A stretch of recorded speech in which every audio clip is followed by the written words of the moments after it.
The lights are off and away they go. Extremely loose. He's managed to hold on and they get. He missed the complete. That is crazy stuff. Side Freitas is on the grass on the infield for 4. He slides through. He tags Richard Eck.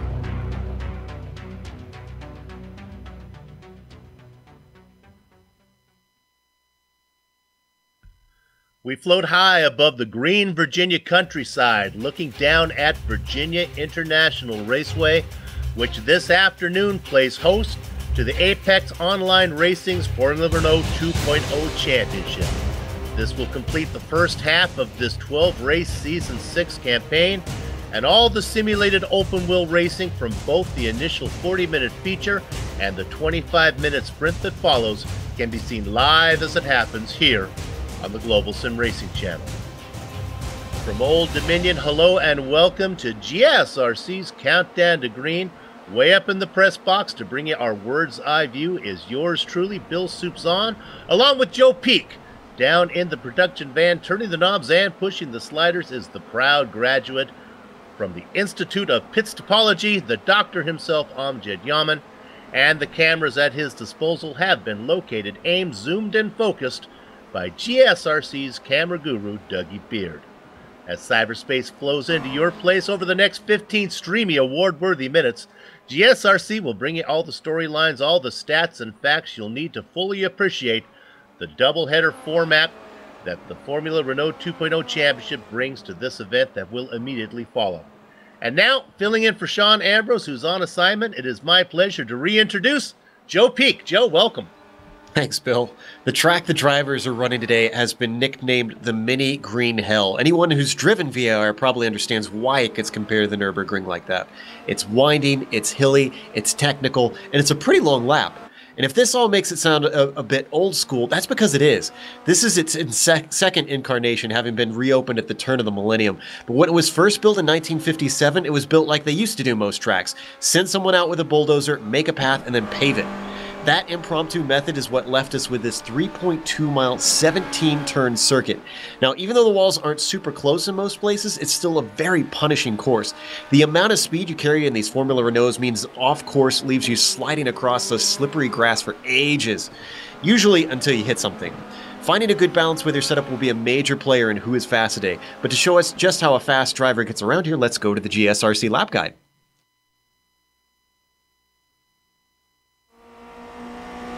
All right, we've got Scott Newton in the GSRC Formula Renault 2.0, so let's do a lap around VIR. Coming down to Horseshoe Bend, this is going to be a very popular overtaking spot.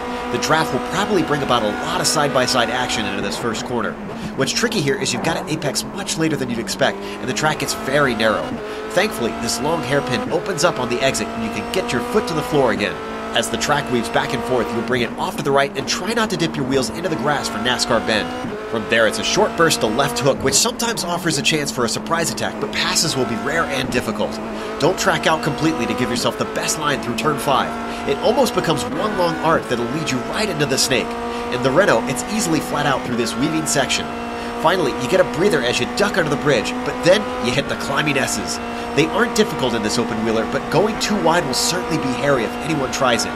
Coming off the final right-hander, hold to the right because you'll need every inch of track through South Bend. This blind corner invites drivers to come in too hot, and many will find themselves sliding through the grass. Coming back uphill will now brake for Oak Tree. The double apex will really force mistakes out of even the best drivers. And the exit here is critical, so this infamous turn is going to instigate a lot of action. Get a poor run off of here, and you're going to be a sitting duck down the back straight. Granted, even those who carry the speed well will find it's hard to break the draft, and you might still be under attack by the time you hit the roller coaster, which is another turn you really don't want to be too wide for. You're braking and turning around a blind corner. The downhill runoff will make returning to the track a slog, too. By now, we're close to the end of the lap, and your focus needs to be on Hogpen. There's a kink on entry, but hold to the left for a wide arc. This corner will dump you onto the front straight, which means it's another one where the exit can make or break your lap. As you climb back up the hill, hold to the right around this sweeping gentle bend, and as long as you kept it together, you've now finished a lap around VIR.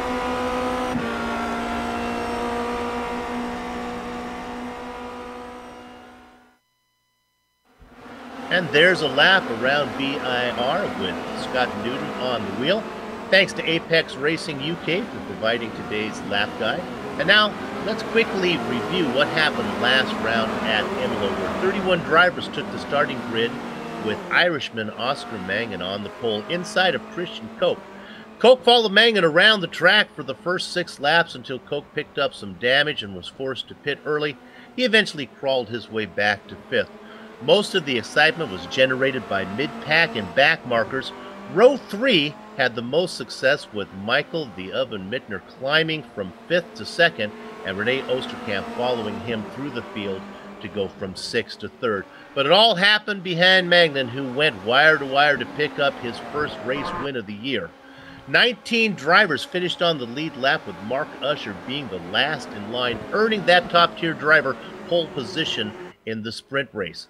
And as we've seen before in these sprint races, when you put a quality driver up front with clear track ahead, it's often good night nurse, and that was the case at Imola as Usher held the lead all the way to finish up front for an easy win, his 2nd this season. Ty McLeod gridded 7th, had a spin early and lost him some time, and was closing in on Usher at the end. Whether Usher was minding the gap or McLeod was really closing in is hard to say, but McLeod took 2nd place points just ahead of Adam Tierney. The big news from the sprint race was who got shut out, with big names like Rene Oosterkamp, Phil Reed, Christian Koch, Michael Mittner, and Oscar Mangan all finishing outside the points. In fact, 9 drivers hit the incident limit at Imola, 7 of them during the 25-minute sprint race, with Phil Reed managing to post a DSQ in both the heats, both in the feature and the sprint. So who was the big points winner for Italy? Well, Infinity SimSports' Oscar Mangan's win in the feature was enough to earn him the top place on the chart there as he's sitting on top. He didn't even podium, but nevertheless, Jean-Francois Gaudin earned just a single point less than Mangan as the Evosonic driver went 6th in the feature and 4th in the sprint to quietly collect 31 points. Likewise for Hugo Pareto, the privateer went 4th and 8th to Ty Gaudin for 2nd best score. The oven, Michael Mittner, was cooking as well. A 2nd in the feature earned the Vector SimSport driver 28 points. And now let's look at the point standings. Now, what GSRC will show you here is the point standings taking into account the 2 drop races that the rules allow for. What you're really going to see is the best 3 results of 5, plus any bonus points that he or she may have picked up throughout the season. Interesting enough, both Christian Koch and Phil Reed's Imola scores were low enough to be dropped, not even counted. So by the magic of pocket points, the Vector SimSport driver replaces the Mega Drive driver at the top of the chart with only a single point separating the 2. We noted Jean-Francois Gaudin's big score, and the Evosonic driver holds station in 3rd, but the gap closes, now only 8 points from the lead. Infinity SimSports' Oscar Mangan moves up to 4th, with SimRC Rene Oosterkamp falling down to 5th. A 2nd Vector SimSport driver, Michael Mittner, returns to the overlay, tied for 9th with Incline Racing's Ty McLeod. The team championship also takes into account the drop races, with Vector SimSport the only team to have both of its drivers on the top 10 chart. It's no surprise to see them at the top of this one. Rookie Josh Thompson has been impressive this season, helping Infinity Racing threaten for the crown. The defending champion duet of Phil Reed and Kerry Nolden, now under the Mega Drive colors, drops a spot into 3rd. Able to put in the practice time, unfortunately, Charlie Summers has announced his withdrawal from the series, which is effectively going to remove Red Devil Racing from the championship conversation. That is bad news for Christian to catch. Philip Jung needs to return to his earlier form for SimRC to challenge for the championship. Welcome back to the Overlay Force Fissy, powered by Evan, the Rolling Thunder Emre, and the Orange Viking Kmart Knut Mardensen. Now, Formula Renault is always attracting new viewers, so for those tuning in for the first time, Joe, let's quickly talk about the series details. Absolutely. They are in the 6th season that they're running this, so they've been doing this for a while. And as you mentioned, halfway through now, round 6 of the 12, they do get 2 drops in their points. Now, there are 2 races for each event, each round. They're going to have the sprint race after this main race here. And then the setups are open, so the drivers can tweak them. And that's going to be very important, as I mentioned, as I talked about the track, to who is going to be fast today, because being comfortable out there and finding the grip will be critical. And if they do have any sort of damage because they aren't comfortable with their car, well, there are no fast repairs out there today, Bill. And you know, this doubleheader format is what makes this series completely different from anything else that GSC covers. First up is the feature race, where if things go south for a driver, their goal can change from winning to just maybe staying on the lead lap. Let's look at the race details. This one is going to be 48 minutes long, so a decent race, not incredibly long if you're used to longer enduros, but still it's going to test you. Make sure to keep mistakes out of there if you want to finish well. They are going to grid according to how they qualify in this one. Won't be the case in the second race. We'll go over that later. We do expect one pit stop, and there is an incident cap. If they get 16 incidents, so if they spin, they touch another car or wall, or they have an off track, 16 of those, well, you are disqualified right there on the spot. And they do have regular points in this one. The points will be different in the sprint race. We'll go over that again later. But right now, Bill, let's we can see what the qualifying is looking like right now. And Mangan is looking very good by a 10.5 over Mittner. Yeah, they're out there. We can put those times up, and you can see also Manuel Hoyer. Now, Manuel Hoyer, let's talk about him. For the last 2 races, he has not been able to complete the first lap. In fact, he has been so discouraged. He was saying, I'm going to quit this series, but he's back again. It's he's got it behind him. You have to be resilient if you're going to be a sim racer, Joe, and he's out there. Look how fast he is, though, sitting third right now. Yeah, you know, these top guys, they don't give up that easily, typically. Otherwise, they're not a top driver, usually. So I wouldn't be surprised if he got a good result if he's here for the rest of the season.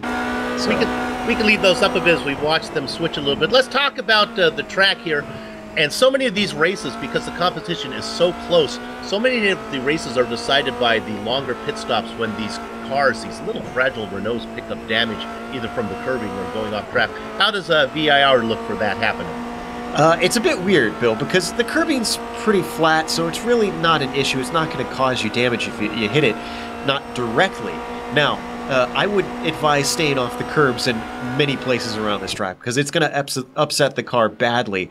And as I mentioned, if you get the car upset, especially in a high-speed portion, you're heading towards the barrier. So even though the curbs don't directly cause damage, they can create events that can cause damage. You know, and look at this. We have a new look at this. Is a French-Canadian, Jean-Francois Godin, has moved himself up to the top of the chart. Congratulations for him. He's in the hunt. Remember, sitting in third in the points, only 8 back. A good result from him will really help. Joe, open-wheel cars on a road course, to me, screams for a standing start, and that's what we have here from the AOR. But that means they don't get a chance to warm up their tires. How's the weather today? Ooh, it's not going to be favorable to grip, that's for sure. It's about 80 degrees out there and 110 track temperature. It's already tough enough to try and navigate this track, Bill, but with a lack of grip because of the heat just bearing down on this place right now, I expect we'll see a number of mistakes, even from top drivers today.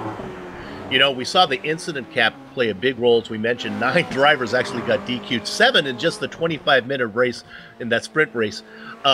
What is this track? How does that fare? Is this the kind of place where you can cheat and maybe use an X to steal some time or pick them up by mistake? What do you think?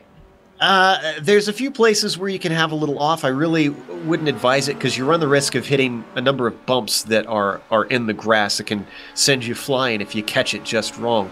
The real tricky part is that if you get a 1X in some places, Bill, where you go off, the track, the grass slants away from the track, and you can find yourself sliding off into the barriers super, super easy. So I really don't think the incident points are going to necessarily be a big issue racking them up quickly. The bigger issue is just getting one in the wrong place that can end things so fast.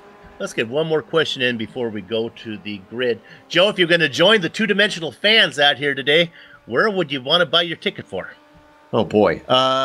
I would say the climbing S is up to where maybe, you know, one of those, well, it's not really a ticket, but they have those townhouses there right outside the track. If you can get up high so that you can see South Bend, that is going to be an exciting place because drivers lose grip going over the crest of that corner, and getting to the power means you're going to see a lot of spins, and that can hopefully get you a view maybe into Oak Tree, although they have some stands over. I would definitely get some tickets into Oak Tree because that is a tough corner.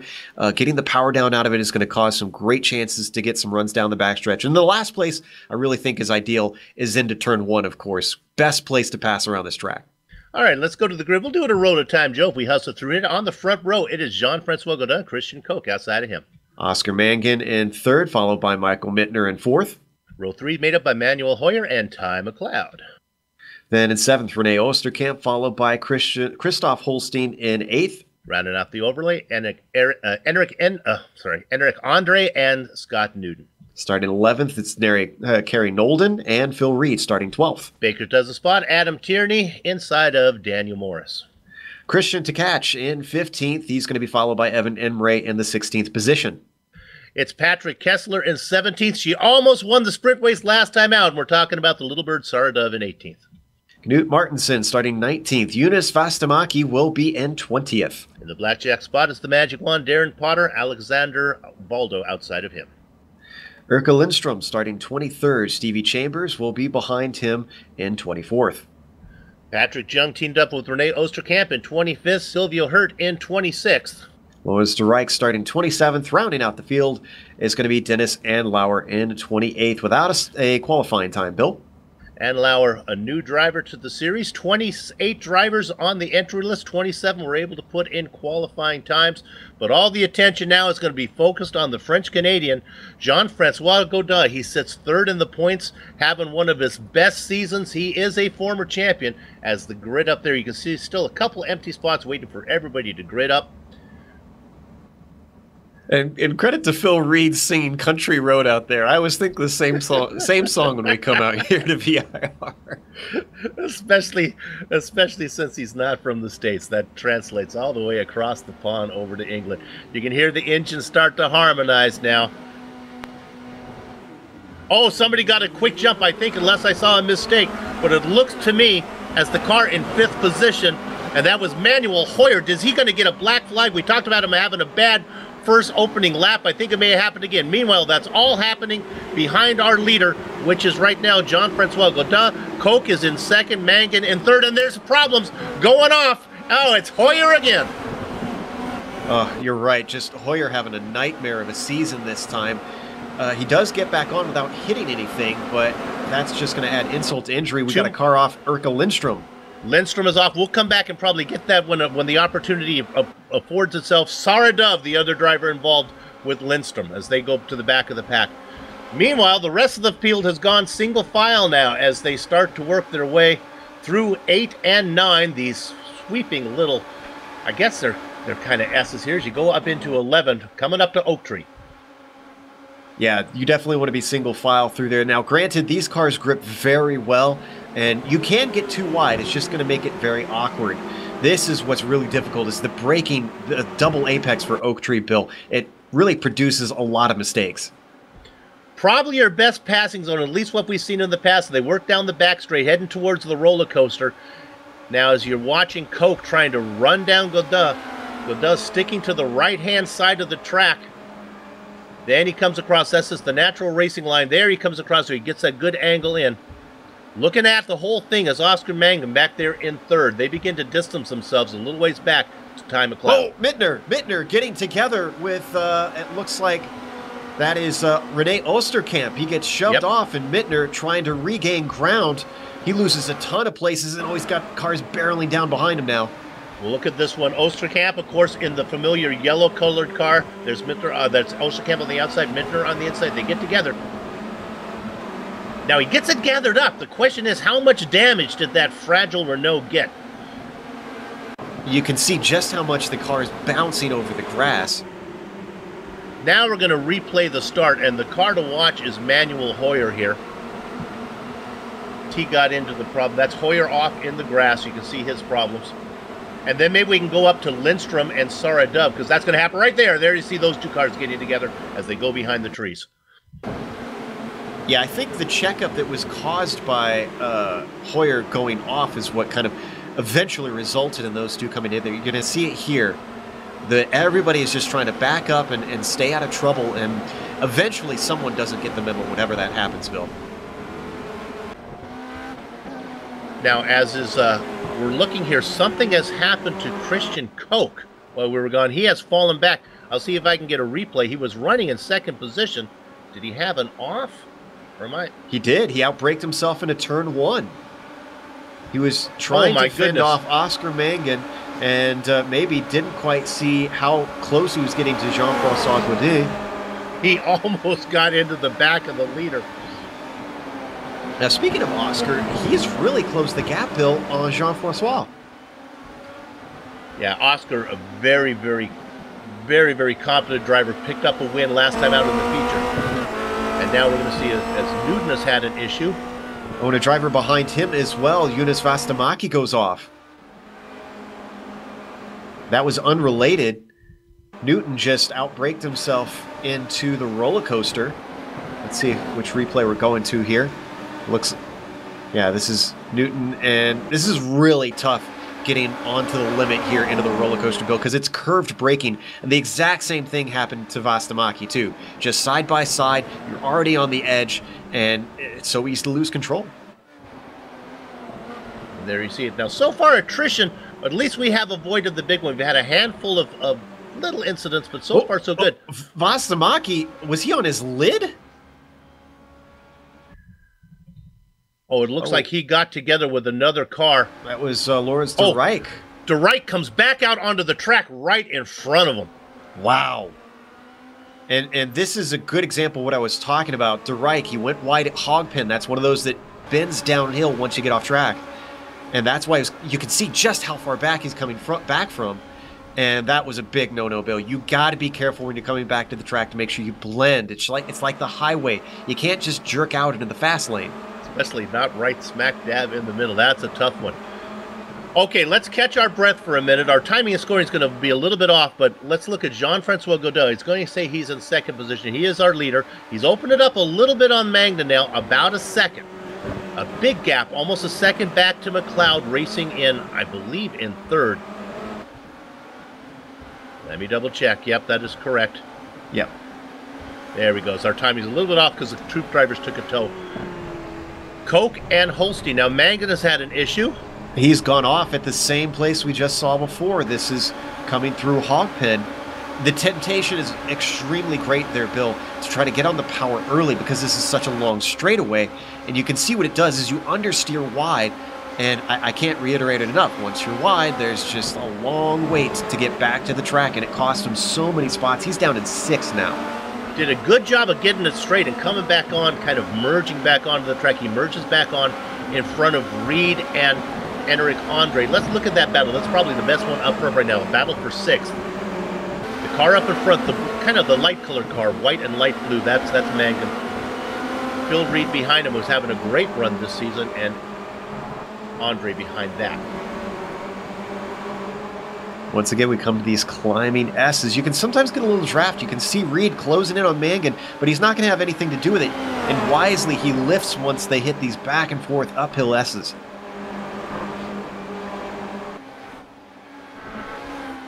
It's a game of trying to weigh that risk versus reward, Bill. Yeah, let's stay on it because it's all about the drive off of here now as they head down up the back street. I love that camera shot. So close together, too. Andre closed in big time up into the braking of Oak Tree, and the draft coming in up the backstretch. And off the back here, he is ducking to the driver right. It's going to be a bit of a game of chicken. Who's braver on the brakes up here over the hill? And it looks like Reed's going to have it. Andre not able to get there. He had to watch the whole thing. So now that changes up. Reed moves up to 6th position. And Andre doesn't want to sit behind these guys too long if they're going to fight like this, because he can see the car up ahead. That's Kerry Nolden in 5th. He's starting to stretch away. If Andre feels like he's got the pace, he's got to go on the attack to get by these guys if they're going to fight like that. And you talked about Nolden. I don't remember if I mentioned it in the countdown to green, but he was able to sweep last season here at VIR, winning both the feature and the sprint race. A rare feat. Now, just ahead is a nice battle for 3rd. This is McLeod being challenged by Holstein as they work through 3. Yeah, Nolden, the left hook here. Go ahead, Joe. If Nolden wants to repeat the feat, he's going to have a lot of work to do. He's 7 seconds behind our leader, Jean-Francois.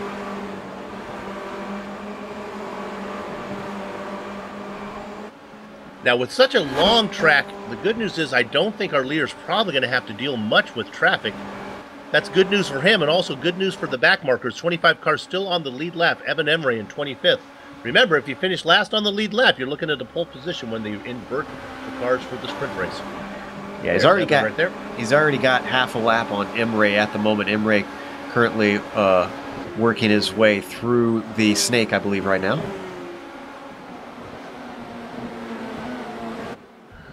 Let's look at this battle for 10th position as they just work through Oak Tree right now. Really a 4-car battle. It's Adam Tierney reading the train. That's that blue car up in front. The yellow car is Osterkamp. Then to catch, that's our defending champion back there running in 11th. And the car watching the whole thing, the man who did our video for Lap Guide, and that's Scott Newton back there in 12th. Yeah, Newton's a little bit out of place, remember, because he had that mistake right here into the roller coaster. This time, he gets through clean. We saw a puff of smoke from To Catch, locking him up. Not really a big issue, shouldn't have overheated the tires too much, but that has allowed Newton to close now as they hit Hogpen. And of course, this is sim racing where real world issues play a big factor, and Scott said he's had a busy week at work. Oh, and McLeod was off, we're hearing. I'm trying to find him. We're going to see it right now. He was racing, McLeod was racing up front, well, about in 7th. Is it Hogpen again? That seems to be Calamity Corner so far, Bill. And it's the exact same issue. That's the 3rd driver who's done that same move. little target fixation back there. That's Kerry Nolan following in there. Looked like fun. So what has happened now? Remember, we talked about McLeod was way ahead of Nolan. Well, he's fallen back now into 7th. Look at this train now. It is McLeod, Nolan, Tierney, Osterkamp, Newton To Catch. And despite the rumors, Bill, they don't have Rallycross out yet, so these guys are a little premature. And look at that's McLeod. Look at right behind him, on him like a postage stamp is Kerry Nolden. Oh, and he's off. There goes Nolden. There goes Nolden and Tierney. Osterkamp gets by. So does Newton. By the time McLeod brings it back in, is he going to be hauled off To Catch? I don't think so. Tierney is looking to the inside of Nolden, though. That's changing position up to the roller coaster once again. And behind them, another change. Yep. Newton overtook Osterkamp. Yeah, Newton saw what Tierney did and said, I'll try that as well. So both those drivers get spots. So when that settles down, now Tierney in 7th, Nolden, Newton, Osterkamp, To Catch, McLeod. And joining the fun, here comes Patrick Kessler back there in 13th. McLeod demonstrated one of the pitfalls of leading a train like that, Bill. As soon as you make a mistake, you're not suffering one position. He lost 5 in a single straightaway. So you really got to be clean if you see a train of cars behind you like that. Osterkamp being challenged around the outside by To Catch. Oh, we had a mistake up in front as well, as it looks like Nolden lost a position to Newton.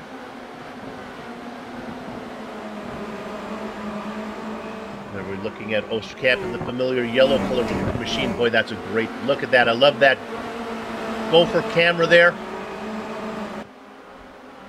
Boy, this, we talk about a hornet's nest, Bill. This is really that, because multiple drivers have made mistakes in just half a lap that we've been watching them, and just position swapping back and forth all over. Looking off the back now at Scott Newton back at Kerry Nolden. This is really the best battle on the track. Not much happening up in front as they're pretty tame. This is almost given a taste of what I think it's going to be like in the second heat, Bill, because the field is going to be jumbled as we got a car off. Let's look at that is Kessler. And he's going to lose a spot. He was trying to make a pass on McLeod, and McLeod kind of moved over and blocked it. Kessler had to take evasive action. He's going to lose a spot to Kmart as Knut Martinson gets around him now. In fact, he lost so much momentum. Here comes back Manuel Hoyer back in the mix. Hoyer having those problems at the start. I'm assuming it served his black flag by now and has now worked his way back up to 15th. So he could make a decent recovery. There's still 27 minutes left on the clock, Bill. He's got a lot of time that he can still make up spots. Yeah. And Nolden has come in. Is this scheduled? You know, it might be a case of just, I'm probably faster than these guys, but I'm being in this mix. It's no fun racing with them. Come on in, get some clean air, some clean track, and see what I can do. Grabs tires, of course. Mittner coming in. Yeah, I agree, Bill. Some drivers tend to prefer having a clear track to try and focus on their line. It can be harder to avoid mistakes if you've got everybody around you, especially multiple cars attacking and defending.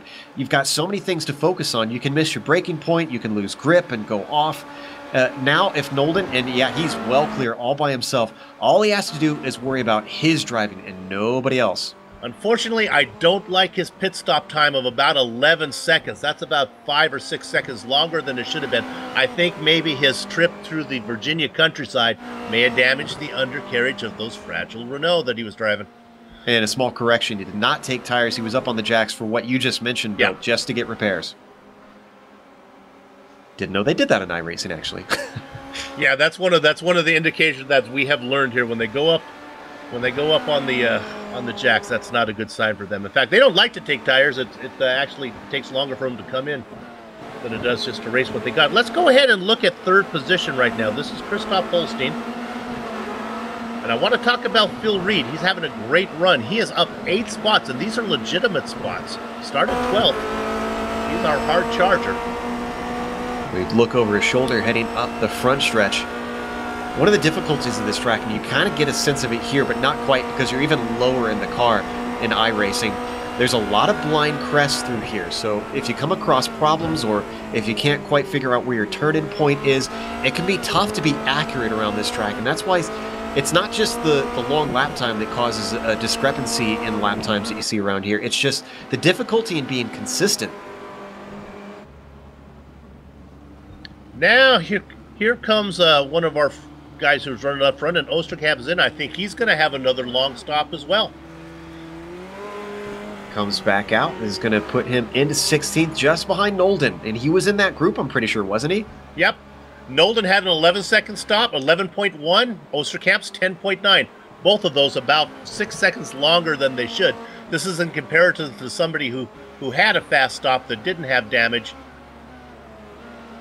of just about 5 seconds. Don't know if we could break away because Phil Reed has closed in even more on Holstein, and they just hit the backstretch, Bill. I wonder if the draft is going to pull him in enough to make an attack. Now, the first real corner is 14. You want to get to you want to move over. Look at this. Here he goes. Boy, look at the run that Reed gets. He's going to get this finished even before he has to worry about corner entry. You were asking me about that draft pre-race, Bill. I think that's your answer. It is just a slingshot today. So, move the former champion up one more spot. 12th now up into 3rd.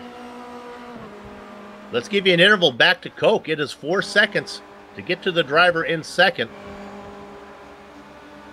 Our pole sitter way out in front by 2.5 seconds, having a nice time of it. I'm seeing Alexander Waldo has come in. I think that's actually a DNF. He's sitting stationary for a long time. Not sure if maybe he had an accident recently. Our first 14 cars yet to pit. The first car to pit that's out there racing is Kerry Nolden. Now we have Hoyer, Kessler, and Potter coming in. Hitting their marks, making sure not to overshoot it, just like real life, Bill. You want to hit your spot just right to make the best amount of time. To give you an indication of what a good stop, Kessler, 4.2 in his box. That's what you're looking at. But it looks like Nolden's going to get around him. Indeed, and they're going to come out right in the middle of Osterkamp. So despite these guys wanting to get some laps alone, everybody else is reacting to that stop, Bill, and it's causing them to be stuck right back where they started with a slew of cars around them. Granted, a little bit more separated. Reed, what's happened to Reed? He's not in 3rd. This is over at Oak Tree. Did he hit the wall? Yeah, it was in between the two corners. I don't think he got it. I think he got it wound up, at least from my camera angle. Let's watch. This will give you a good view. Whoa! It looks like he stayed safe. That's really tough to do through there, Bill, because you're coming in so fast. If you overshoot it and hit the grass, you're not slowed up enough. You can see the tires are right there. It's so easy to just slither off into them. And like you said, this car and damage don't mix well. So that cost him 2 positions. Holstein gets the spot back that he just lost. And now Enric Andre is running in 4th. And he's really got a shot here. We'll have to watch that. He's got a shot at Holstein.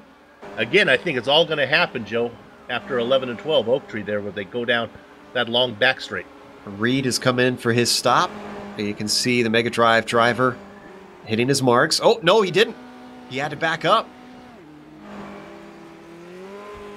And now he rolls. At least he did not pick up damage, as his stop was short. Let's see if he's going to get out in front of Nolden. Oh, yeah, I think he is. Oh, he's well clear. Nolden's just coming onto the main straight now.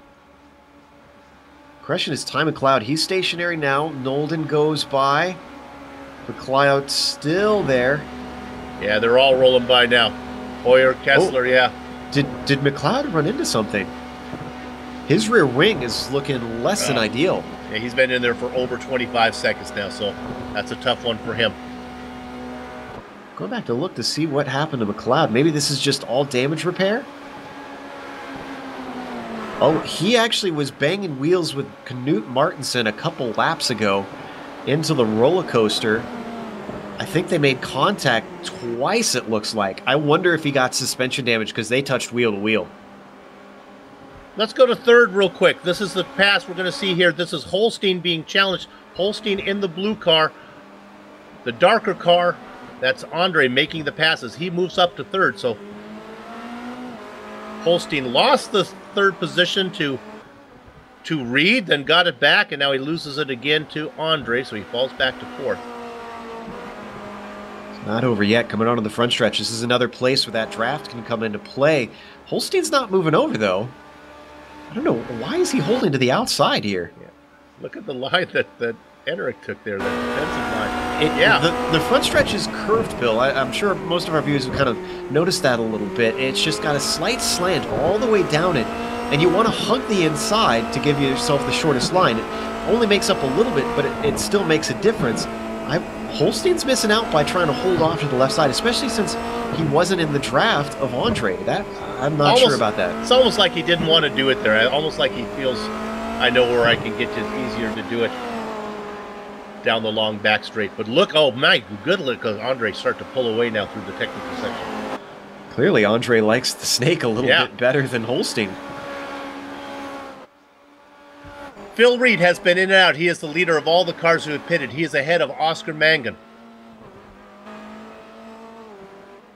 Reed with about 5 seconds over Mangan right now, who has made his stop. Oh, again, well, Mangan was in his box for 10.3 compared to 4.6 for Reed. So there you go. Once again, it's not a matter of how fast you are. It's how carefully you can race your little fragile Formula Renault. Now, these guys can take off as those repairs are being made because they should be optional, I believe. No, I think they put them up on the jacks. That's one of the things they're talking about. That's iRacing makes them do the change. Interesting. Yeah, they've talked many times. It's not even that it's slowing them down. It's just it's something that they have to watch out for. Almost an unofficial meatball. 8 cars yet to pit. Knut Martinsen, the last car running out there. And Bill, you were talking about our leader not having to deal with traffic. Well, that's not the case. He just had to overtake Erka Lindstrom. Next up is going to be Silvio Hurt. It's a few seconds up the track, so he's got a little while. But Jean-François is going to have the headache of blue flags here, and that's going to potentially allow Christian Cook to catch him at some point because there's only 2 seconds between them. If you catch a slow car in a bad spot here, it's a bit like multi-class racing, Bill. It can cost you a lot of time if they're not fast where you're fast. And what the leader is doing, he's coming up behind the drivers who have already pitted, who have made their stop. So that's one way he can avoid that is come on in and make that stop. But I know that he likes to run it till it's dry. The problem with that, unless he's got a spotter who's really doing a lot of math right now, and I don't know how involved they get with that in the series, Bill, he can't know if he's going to come out in traffic. So it's kind of a damned if you do, damned if you don't situation for him. 1.8 seconds now, the lead between him and Koch, who's trying to run him down. Maybe we can stay on Koch here for a minute as he has to negotiate Erka Lindstrom. I don't think he's going to get to him before they get into the best passing zone. Now he's going to have to follow him around, probably all the way through Hogpen until they get back onto the main straight. No, he just Lindstrom went wide at the roller coaster. Nice I don't job. know if it was intentional because he smoked him into there. I think maybe it just was advantageous with a good coincidence. Well, that's something we teach at the Back Markers United meeting. One way to do it is to, if you're a back marker, is to overshoot your braking zone, lock it up, miss the apex. That way you're guaranteed you're not going to get punted from behind, and you also leave the door open on the inside. Oh, battle for 8th position. This is Newton trying to fight it out with Megan. Megan loses control. He's off again. Grass he goes. Remember, He's very Megan lucky he was moving as slow as he was, because that's one of those very difficult parts to keep it out of the tires if you go off in a siege. He had already made his stop, so he falls back to 10th, loses a spot to Ketch and to Newton. That little left-hand kink into the roller coaster can kind of upset the car, and I think that's what happened there, Bill, is the car had not settled yet, so it was a bit out of sorts when he got on the brakes too hard, and that's why you saw the rear try to swap ends right in the middle of the corner like that. Reed still leading all the cars who have been in. Now remember, Reed was running as far up as 3rd until he had a mistake and he fell back a little bit. The guys who've been running up front the whole race have yet to come in. Godin, Koch, Andre, Holstein. Yeah, these leaders really, like you said, trying to run it long. Godin's got more traffic. Dennis Andlauer, Silvio Hurt just ahead of him, catching him in a bad place too. Dennis moves over. Oh, but he's got to slow more than that. Puts him offline, but the leader deals with it nicely. Joe talked about how long it is around this track with a lap time about 1:45. That allowed Ty McLeod. Remember, he had that long pit stop. He was in there for 42 seconds. He's still on the lead lap, and why that's important is we're going to see a lot of him as we look at Cope coming in. We're going to see a lot of him in the sprint races. He'll have a nice starting position for that. Now let's go ahead as Cope comes in. Let's see Reed still just barely making it through the final corner right now, heading onto the main straight. I would think Cope probably rolling by now. Yeah, yes, he is. He's heading into turn 1. That's Sarah Dove that he's trying to go by, but he outbrakes himself into the first corner. Even though you don't take tires in these cars, Bill, when they sit stationary like that, they can cool down a fair bit. Good job of racing there by both of those, that they avoid the issue. Koch now in 5th overall. We expect him to cycle out about in 2nd. Actually, he was able to make that pit stop, still be in front of Knut Martinsen, who has yet to stop. Godin, Andre Holstein, and Tierney yet to come in. Now, Joe, Koch was close enough to Godin where any kind of mistake that Jean-Francois would make coming in could be the difference here. He was only about 2 seconds back, and Koch's stop was 4.2, really fast. And Christian right now has got clear track in front of him. Adam Tierney is up next, who has yet to stop, but I don't think he's going to catch him super quickly, which means Christian has clear air to make fast laps. Jean-Francois, remember, he's been dealing with lots of traffic. This could be slowing him down. That could make the difference here.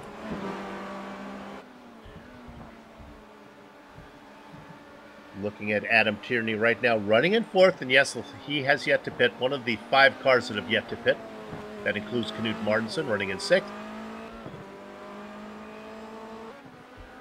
Well, I can report that Godin is going to go around one more time from the lead. Let's see if... nope, 2nd place comes in. Enric Andres coming in, as does Holstein. So I imagine you're going to see Koch back. Koch's already on the main straight. You're going to see him go by these guys even before they get to their stall almost. They get in there now, but there goes Koch. Oh, Koch has him well clear. Now, first out is Andre. He was first in. He's going to come out ahead of Holstein. Going by, though, that's Knut Martinsen. He's still yet to make his stop. Holstein relatively close to both Andre and Martinsen. Granted, like you said, Martinsen's still yet to stop, so that's not as much of an issue. But Andre could have a fight on his hands with Holstein if he can reel him in just that little bit more. They're only 2 seconds apart. And just behind Holstein is Reed, who made that stop earlier, got in and out. In fact, I think Reed might be a little bit faster, so we'll keep an eye on Reed to see if he can get to the back of Holstein. Well, it all goes down now to our leader, Jean-Francois Godin's got to come in this time, I would think. 3 cars left to pit. Him, Tierney, and the Orange Viking Kmart, Knut Martinsen. This is always your worst fear is a top driver with your competitor, someone who's both fast and can make the fuel last. It's always a combination that's frustrating. We've seen drivers that In fact, here comes our leader right now that somehow they're fast and they don't use up fuel. I don't know how it's done. Okay, here comes our leader coming in. All right, where is Cook? Cook is coming up the hog pin now. Ooh, this is going to be very tight, I think, Bill. Out onto the main straight. Duh is in. These are fast stops. He is in. He has smoked him up. Coke is full song. John Francois out on the track. Tight. I don't think he's going to get it wound up in time. He's able to hold him off. He was trying hard down in that first corner. Christian knew that it was all or nothing right here, but now he's on top of him. The question is, can he pressure him into a mistake? Can he find an opportunity? Just look at that, 3/10 between them after all that, Bill. Yeah, Christian made up a ton of time on Jean-Francois. And Joe, I think he would have had him if there wasn't for the turn, but unfortunately, Godin didn't have to get it wound up all the way because he had to turn the car. Did something happen to Holstein here? He's down to 5th. Oh, he had a self-spin, and I believe he gave away a spot to Phil Reed, but we can't go back to it right now because this battle is getting ever more intense. Yeah, we can just talk about it. We thought that Reed was going to be able to get that spot, and Holstein had that off, so he picks that up. But let's go. All right, here we go. They have worked their way through Oak Tree. And our leader disappeared. He is back. Now, let's see. This is Coke. As they come down, there's no reason to force the issue now with 10 minutes of racing left. What he's going to do is they kind of a peek. This is what my partner Joe Peaks likes to call a little reconnaissance racing there. Just testing it out. Yeah, it could have been a serious attempt. I think he realized that it wasn't worth trying it right now. He's still got 9 minutes left, so a few laps to try and attempt something. And he knows that he's got good enough pace to stay right on him and just keep slathering on the pressure. In the same respect, I think he knows that Godin also has good enough pace to stay with him, so it's not like he's going to run away from him. His real worry is probably that big blink. He really... Yeah. And you have to remember that these guys are on opposite ends of the Atlantic Ocean, because Cook is over in the DH Club, while we have Godin running from Canada. So they can't race too closely here, Bill.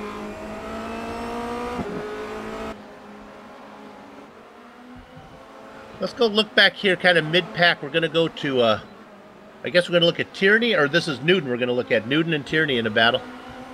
That's Newton out in front, Tierney right behind him. Behind them, you could just catch flashes of Mangan and Tkach also battling. That's for 8th position. Oh, let's go to Coke. He just had an off. Maybe we can get it on replay. A tiny little off. It was very worse when I got off. Yeah. This is what I was talking about, Bill. When you go through South Bend, watch, just understeer's a little bit wide. And a lot of times what can happen there, Bill, is those bumps can send the car spinning. And when it sends it spinning, it goes back across the track to the left. And the barriers on the left side are a lot closer than the non-existent barriers on the right. And it can just end a race so quickly there. So he's lucky that he kept calm and didn't get a bad bounce and only lost about 6/10 there instead of ending his day. Yeah, compared to being maybe 2 car lengths behind, now he's about 6 or 7 car lengths behind, and we're going to go look at 6th position again. Here he goes. This is heating up. Tierney holding off Newton one more time. Same thing with Tkach and Mangan. Actually, I take that back. Mangan lost the position to Tkach. Remember that Magna was your 3rd fastest qualifier. Things have not gone well for him as he is running in 9th now. But fast. I know you already mentioned it once, but really the drive of the race for me goes to Phil Reed, coming from 12th to 4th. And a good job of getting out of the way from the newcomer Dennis and Lauer as he let the 2 leaders go by. Some more action on screen. Mangan trying to get it back from Tkach. Sticks it up the inside into NASCAR. This is tough in that curved braking zone. Wow, great defense there from Tkach. Still trying to hold him off through the left hook. This is allowing the car behind of Nolden to catch up to them.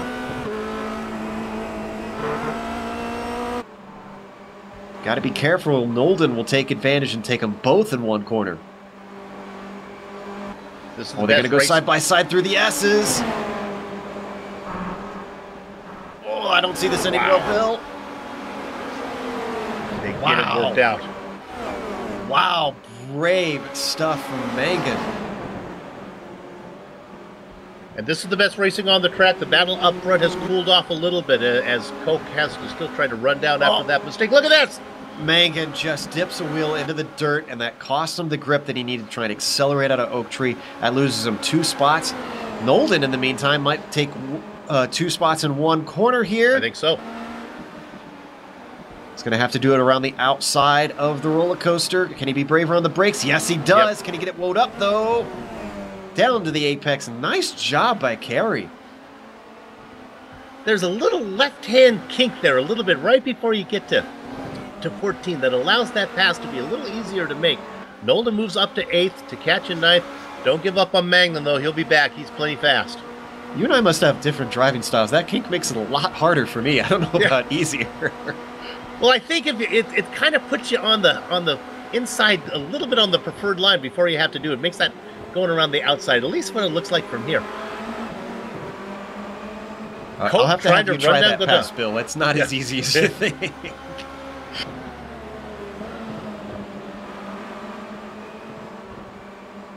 Andre, all by Eric on the left. Let's run down your top 10 here for you real quick and give you a quick. We haven't done that yet.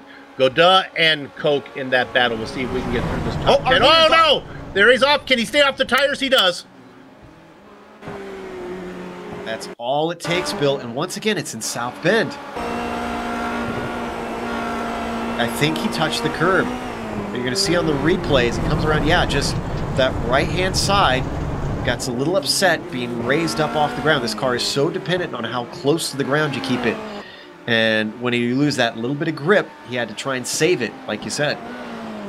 And now he has lost a ton of time, but I think maybe with 4.5 minutes left, he might be close enough to still maybe get a tow and get back in the hunt. So those guys battle for first position.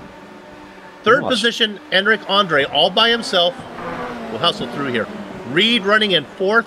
Again, all by himself. That's a lap car behind him. Christoph Holstein in 5th. First battle for position. We've been watching it. Tierney and Newton in that battle for 6th. Let me round out your top 10 here. Nolden we saw in 8th to catch, and then the last car back there, Mangan. There's your top 10. Yeah, once again, into the roller coaster, but Tierney's not having it all his own way because Newton's coming back with the draft. Tierney's going to stay defensive down into turn 1. It's very hard to go around the outside of this corner. Sometimes you can pull an over-under, but it's a double apexer, which makes it tougher. Didn't get it for him.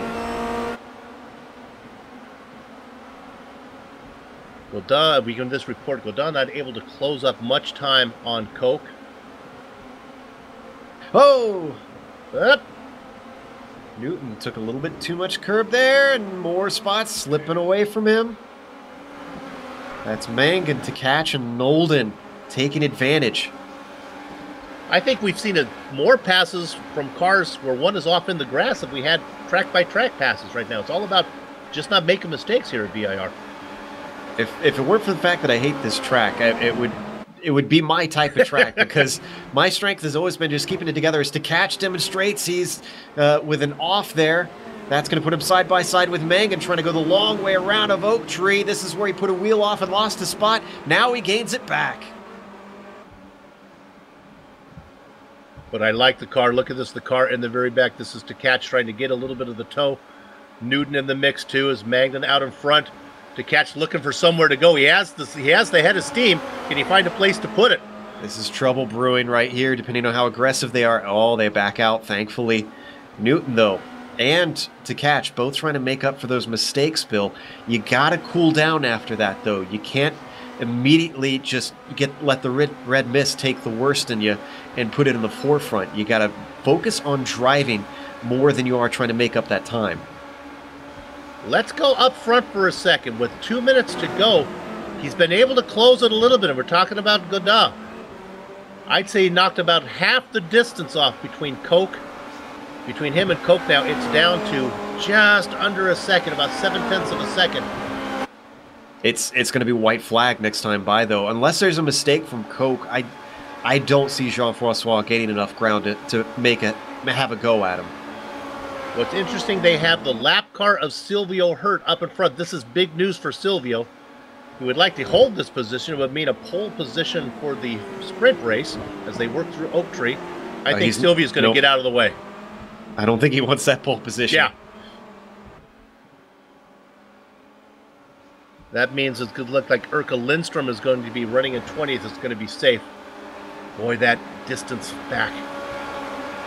8/10 of a second. Yeah. No, I think it's going to require a mistake from Christian or maybe lap traffic if they catch Erka in time to come into play here. I don't see Christian giving this one up just on pure pace. Both these drivers in the championship hunt thinking big picture. And again, this one's for the full points, Bill. This is the bigger points race of the two. So you're right. It could maybe lessen the amount of aggressiveness that these guys play towards this last lap. And the one thing that Godin knows, that even if he finishes behind Koch here, he'll be ahead of him when they line up for the sprint. So Godin has to be kicking himself, though, as he gave that one away, a shot out into the grass.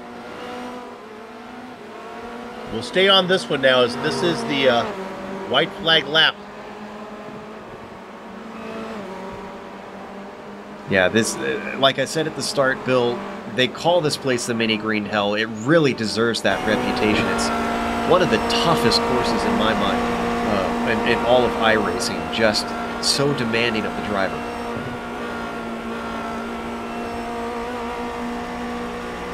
Head down now into 11 and 12.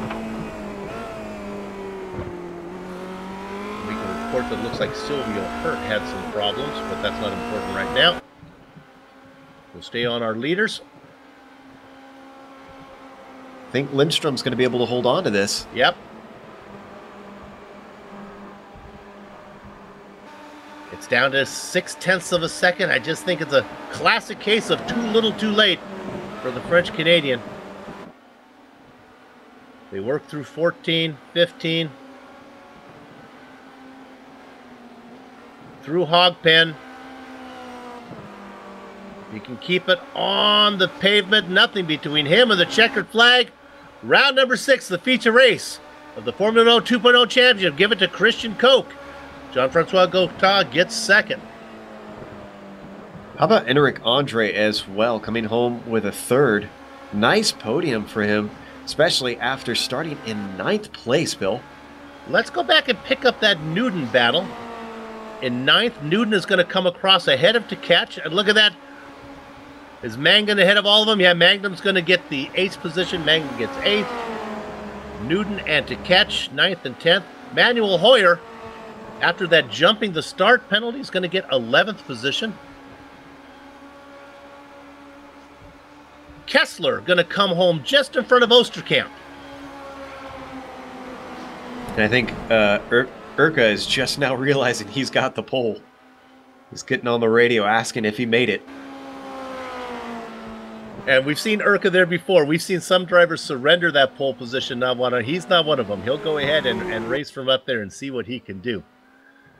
You know, we talk about it all the time. The best part of any doubleheader is the break between events. It's that perfect blend of a post-race high and the pre-race jitters. What we're going to do right now on the Global Sim Racing channel is take a short break. But we'll come back between events to run down the entire finishing order, talk to some of the drivers, and then, of course, back once again to give you complete coverage of the 25-minute sprint that's coming up in just a few minutes. Don't go far.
Hassan and Joe Peak welcoming you back to the Global Sim Racing Channel's coverage of Apex Online Racing's Formula Renault 2.0 Championship, Round 6 from VIR. Time to run down the finishing order of the feature race that just concluded here on GSRC. Your winner was Christian Koch, as he had a good pit stop and waited for Jean-Francois Godard to make a mistake, which the French-Canadian did. Godard has to settle for second. Enric Andre, Phil Reed, and Christoph Holstein round out your top 5. The back half of your top 10, Adam Tierney, Kerry Nolden, Oscar Mangdon, Scott Newton, and Christian Teketch. Joe? Just outside of the top 10, Manuel Hoyer trying to make a recovery drive after starting farther up the grid. Knut Martinsen finishing 12th behind him. Michael Mittner also running into trouble, sending him down from 4th on the grid to 13th. Patrick Kessler comes home in 14th position. Renee Osterkamp in 15th. Renee, another one that ran into problems and started 7th, but did not finish above that, unfortunately. Darren Potter coming home in the 16th position with Ty McLeod behind him in 17th. Stevie Chambers finishes the race in P18. Evan Emre in 19th. And your pole sitter, Bill, is going to be Urkel Limstrom from 20th.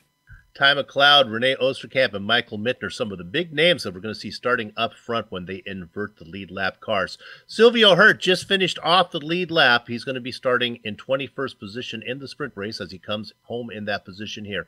Sarah Dove, Dennis Andlauer in the 23rd position. Patrick Jung and Alexander Valdo, 24th and 25th, the last 3 cars on your finishing order. Lauren Suddenstrike to right, who we saw get come off the grass and get rear-ended. Daniel Morris and Johan Vastamaki in 28th. There you have it. Well, I think, Joe, this track, this is one of the few tracks that has had the double winner where we've seen drivers win both the feature and the sprint. And I can kind of see why, as it's long enough, you don't have to worry quite so much about traffic, and it might be plenty of time for Christian Koch to get all the way around from 20th. He's only got 19 cars to pass to get there. The real wrench in everything, Bill, is going to be that some of the faster drivers, as you mentioned, will be starting closer to the front. Right. That's going to be harder for Christian. If it was the way that the order was and he was just relying on some of the guys starting farther up on the reverse grid making mistakes, then yeah, I'd say it'd be very doable today. I think Christian has got a big hill to climb because you're going to see guys like McLeod and Osterkamp be able to trounce away with easy moves at the start and just put in their fast laps with nobody ahead of them. Something to keep in mind is sometimes you get real passive drivers who get up there. Our back markers, and I use that term affectionately right now, but we have Lindstrom, Emre, and Chambers. Those guys are aggressive. They're looking to score points, and they're not going to be giving it up so easy. So McLeod and even Darren Potter, who's in there as well, who usually he qualified 21st. He's going to be starting up front. He's going to be tough to get around. The big name, the fastest guy of all, is the guy who qualified 4th, Michael Mittner. Look for him. He's going to be starting, let's see, on the outside of row 4. Boy, he's got a ways to go before he gets to the lead. So we'll watch that as it goes along. And remember, it's a different animal. Unlike the feature race where the group will spread out because the faster cars are in front and the slower cars are behind, and the string just stretches. This is going to compress, and it's going to be very, very tight. Hopefully, we will not have a big one. Waiting for some drivers to come in for an interview. Nobody here to talk to us yet. It's because it's me and not Sean that's around. They miss his southern charm. Yeah, well, they don't want you to grill them with your tough questions. That's all. A few drivers to point out that were some great hard charges through the field. We talked about Reed went from 12th to 4th. Another one that had a pretty good day of 5 spots for Christian Teketch. Now, he's our defending champion. He went from 15th to 10th, racing for Red Devil Racing. I touched on it on the pre-race show. He lost his partner, Charlie Summers, who was a very good driver. But, Joe, Charlie said, I just don't have the time to practice. And even though I'm fast, I'm just not performing up to my standards. So he decided to give it up. Yeah, and I can sympathize. I've kind of gone through the same thing. The more business that GSRC gets, the less time I've had to race because I can't devote the time. And it does affect your racing. It's just like real life where the more time you get in a car, the better you're going to be. And iRacing, thankfully, is a little different because it doesn't cost you anything but time. You don't have to have a huge budget like in real life to get more time in the car. But the downside is if you're a busy person, well, it's a lot harder to be fast. There's some guys that do have some natural speed in there that just have that knack with the car, but it won't make up for everything. And it especially, Bill, won't replace racecraft. That's the big thing. The more you drive around other drivers, especially in the same series where you got the same guys week after week, the more you can know what to expect with them. And that tends to improve your racing and everybody else's racing because you know just how much to give and take with everybody. And if you don't have that time to really get in and practice with everybody around you, it can hurt how well you're going to fare with your competitors. I don't blame them for stepping away from that, Bill. And I think broadcasters races make it even worse because these guys take pride in their craft, and they don't want to be sloppy no matter what. But it's even worse when we're actually on a broadcast event and when you have the commentator saying, "Oh, he's off again. Oh, he's off again." Yeah, that's a little harder pill to swallow. And if GSRC played and was any role in Charlie stepping away, we apologize. But that's how it is. Everybody wants to look good in front of your spouse or your parents, or maybe your kids too. Yeah, keep an eye on Oscar Mangan. He finished in 8th position. He was our 3rd fastest qualifier. He'll be starting about mid-pack. A lot of the top names are spread out, so it's going to be interesting. We'll try to do our best to follow those guys through the field. Okay, next session is up. So we have no interviews today, as no one wanted to come in and talk to Joe. So what we're going to do here on GSRC is take another short break, but don't go far away. We'll come back and get right into the sprint race that's coming up in just a few minutes. Don't go far.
Welcome back to the Global Sim Racing Channel's coverage of Apex Online Racing's Formula Renault 2.0 Championship Round 6 from VIR. All right, the feature race is in the books, and now we turn our attention to the sprint race that's coming up. Joe, let's have the details of this one. Absolutely. Sprint race means it's shorter, so only 25 minutes, so a little bit over halfway of what we saw for the last round. Now, the big thing, we keep mentioning it, they are going to invert the grid based on where you finished on the lead lap. If you didn't finish on the lead lap, you're going to be at the back of the grid. No pit stops are expected for this one, so it is just a straight sprint to the finish. And incident cap, because of the shorter time, is a little bit smaller, so only 12 incidents before you get disqualified. Now, the points are reduced, and Bill, you're a little bit more familiar with by how much than the regular race than I am, so you might be the one to have to explain more in depth as to what the drivers will be earning today. Well, let's put the pressure on our director. Do we have the points graphic handy? Can we bring that up and take a look how this plays out?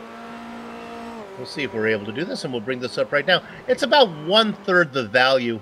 As you can see, it's, I think, 32 for a winning the race in the feature, and about 20 for that. And it only pays down, and compared to paying down to 20th position in the feature, it only pays down to 16th right here. So the pressure is on to score those points. Now, one thing to remember is AOR, they give credit. They give you the honors of winning a race. So if you win the feature or you win the sprint, you are considered a race winner. But that doesn't necessarily mean you win the day. Many times we've seen the big point leaders for the event, somebody who finishes 3rd and 4th in both the races, they score it that way. So keep in mind that these guys who won earlier, their job is not necessarily to do the back-to-back, although that's something that everyone would like to do. It's to get the most points you can. That's how you build yourself a championship. That's what I was just going to say, Bill, is it's just like a regular single race weekend. It's all down to consistency. Yeah. Those are the drivers that come out ahead. And it's not, it's not glamorous because everybody wants to be taking wins left and right to take home the championship. But that's not what matters. On your bad days, you need to limit the damage that you do to whatever points you may lose. And that's how you get those championships. That's how guys who get these good points in these double headers do it, is not necessarily winning one of them, but just maybe winning one and getting a good finish or getting 2 good finishes. And that's one of the beauty with the feature. Is like a driver like Ty McLeod who had issues. He says, okay, at least I get one more shot at it, and they're going to put me in a good position to have success and to look good on the broadcast. And also, it's another reason why we think it's so important here at GSRC. We go ahead and give you that special overlay at during our countdown to green, where we bring that in and show you the points leader for the day. And also, we have to point out there are bonus points for pole and for fastest lap.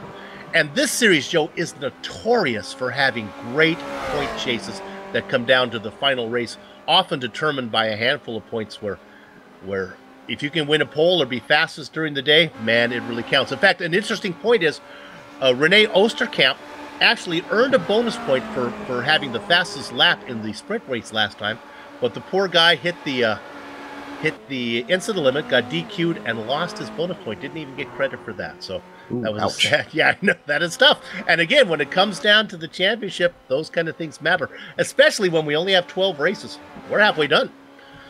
Yeah, at this point, you kind of have a feeling of where your season is going. That doesn't mean you can't rebound. You can have a better latter half to the season, but if you are well down the points, then you know that you're not going to be fighting for the championship. And that can kind of inform your driving. That'll depend on the driver, though, Bill. Some of the drivers know when they're not going for a championship, they're all out. They're going to take the risks. Other ones, when they're not fighting for the championship, they're just going to kind of cruise their way around and not risk anybody else's races that are around them. Okay, we can't go to the grid until it is officially done. There is no qualifying, but we'll have to hustle through this one. Remember, GSR pays us a bonus if we get through all the drivers before they go green, and we're waiting till those go up right now. We'll do it 2 at a time, and watch how fast Joe and I get through this, because both of our wives want to be taken out to dinner. On the front row, it's Erika Lindstrom and Evan Emre. Stevie Chambers starting 3rd with Ty McLeod in 4th. Darren Potter and Renee Osterkamp behind them. 7th going to be Patrick Kessler with Michael Mittner in 8th. Knut Martinson and Manuel Hoyer in row 5. Christian Tatash starting in 11th with Scott Noonan 12th. Oscar Mangden and Kerry Nolden 13th and 14th. Then Adam Tierney in 15th, followed by Christoph Holstein in 16th. Some big names back here. Phil Reed and Enric Andre in 17th and 18th. Jean-François Godin in second last race, 19th this one at the start. Christian Koch in 20th. Koch, the race winner. He's back again. Now we get to the drivers who are one lap down. Silvio Hurt and Sarah Dove. Dennis Andlauer in 23rd. Alexander Waldo 24th. Lawrence sudden strike to right, and Daniel Morris in 25th and 26th. And the last driver out there, Jonas Vastamaki. Honeys, put on your dancing shoes because we're taking you out to Arby's tonight. Both Joe and I made it. We're getting the bonus. You can hear the engine start to harmonize right now. All the attention is up front on Erka Lindstrom. He is your pole sitter, and he gets the jump. A lot of chaos mid-pack. Some drivers really squealed their tires coming off the line, and that has mixed things up a bunch. Working on the outside is Emre. Behind him, that's Stevie Chambers and kind of that blue and magenta car. McLeod in fourth, running out to top five. The magic wand, Darren Potter. Incredibly, some of these guys were 3 wide at the back, and nobody made any contact through that first corner. One driver off in the grass. Let's see if I can find it. If it's a big name or a little name, it is the little bird Sarah Dove. Oh, unfortunate to see Sarah is just not going to have a good day today at all after having a horrible first half of the round. And boy, things are very jumbled as everybody's desperately trying to make up moves in these first minutes of this 25-minute race, Bill. So far, while it is jumbled, at least so far it's cleaned up. There's one guy who gets off. It looks like it is the blue car. And Nolden. Another driver picked up.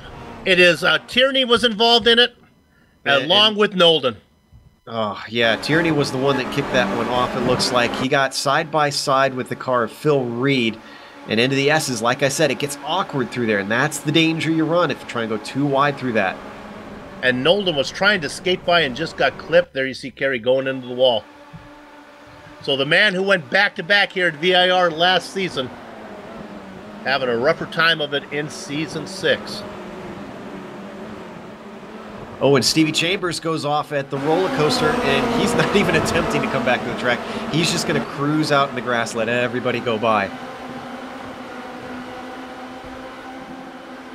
So, as they come across, leading the first lap, he started on the pole, and he's able to hang on. It's Erka Lindstrom.